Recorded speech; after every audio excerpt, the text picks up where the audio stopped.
Today I'm meeting with Al Schwartz. He is a producer and director, and he has produced many of our favorite shows, such as the Golden Globes, the Daytime Emmys, the Academy of Country Music Awards, and the American Music Awards. He also served as Senior Vice President of Dick Clark Productions for many years.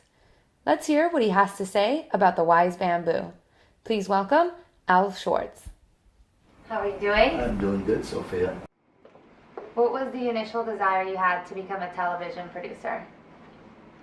Oh, that's really hard to say, Sophia. A producer kind of becomes a producer. I don't think you ever really start out to be a producer. The best way today to become a producer is usually by being a writer. For some reason, writers have that seem to have the pathway to becoming a producer. I did it through directing. My initial job in television was as a television director, and but before that I was a stage manager that led me to becoming a director. And then as a director, there's kind of a fine line between a director and a producer. And I shouldn't say all producers direct, but all directors kind of produce in a way, because they try to put their own creative input into anything that's being developed. And how do you overcome the challenges that you're faced with in your career? Well, you know, I think I overcome my challenges by remembering an old saying that I heard when I was in the service in Japan. I learned through the Japanese society that their saying is, "A wise bamboo bends." The meaning for that lies in the fact that the sturdy oak tree that holds its ground and won't bend when it's facing a typhoon or a hurricane or whatever will be rigid and then be blown over. The wise bamboo sways with the breeze, and therefore it survives. And I think that in producing or directing or almost in any part of the creative arts, compromise is really the chief source. And can you tell me about a time where you felt insecure or unsure about yourself and how you overcame that fear? Wow. Well, you know, insecurity usually is when you can't get your way. And sometimes a situation develops that calls for you to just say, okay, I can't do anything about it, so I'll just accept it. A case in point that at least comes to mind right now was when I was much younger and a stage manager. I was working on the first great debate at CBS. It was the first presidential debate between President Kennedy and then Richard Nixon. And I was in the makeup room, and they had just finished making up Kennedy. And the makeup man said, "Okay, we're through with Kennedy. Al, would you go get Mr. Nixon?"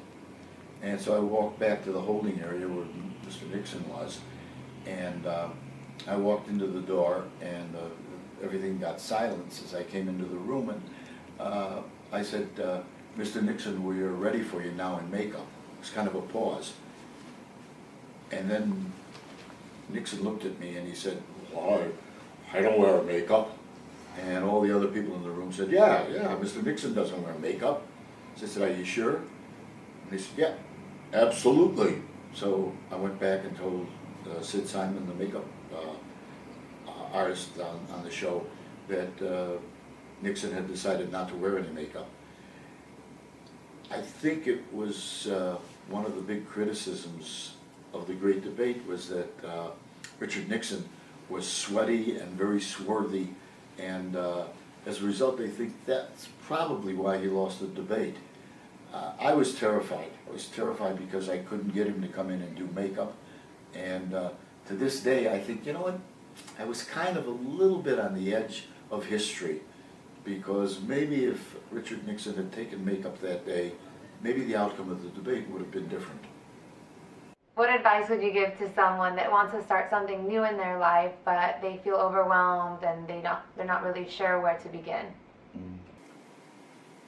I think if somebody is looking to start something new in their life, that they have to accept the challenge as something that's good, that it's interesting, that it's going to be exciting, and that you don't have to know the outcome in advance.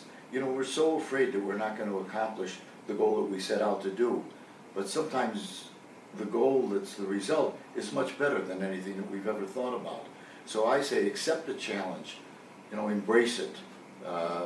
I think that it's exciting to be involved in something that you're not really sure how it's going to end up.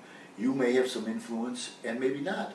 Maybe other outside sources are going to have the real influence, and you have to accept it. But just being a part of it is what's exciting and interesting. And that's why I say embrace the challenge. And knowing what you know now, would you do things differently? That's a very funny question, because people always ask, you know, if you had a chance to change anything in your life, would you do it? The first feeling is, yeah, of course, I would try to make things come out a different way. But if you do that, then you have to accept the fact that the way things resulted in your real life would not happen, because life is a series of chain reactions. One thing influences another thing. So if you go back to change something, it means you're not just changing that one little element, you're changing the whole process. And maybe you don't want to change the whole process. So it's like, you know, if somebody says if you had a chance to be born all over again, what changes would you make? Well, it's impossible, because that not only means changing your life, but it means changing the lives of everybody that you were in contact with as you grew up, and all of those things. Now, I don't think I'd ever change a thing. And what part of your career gives you the most satisfaction?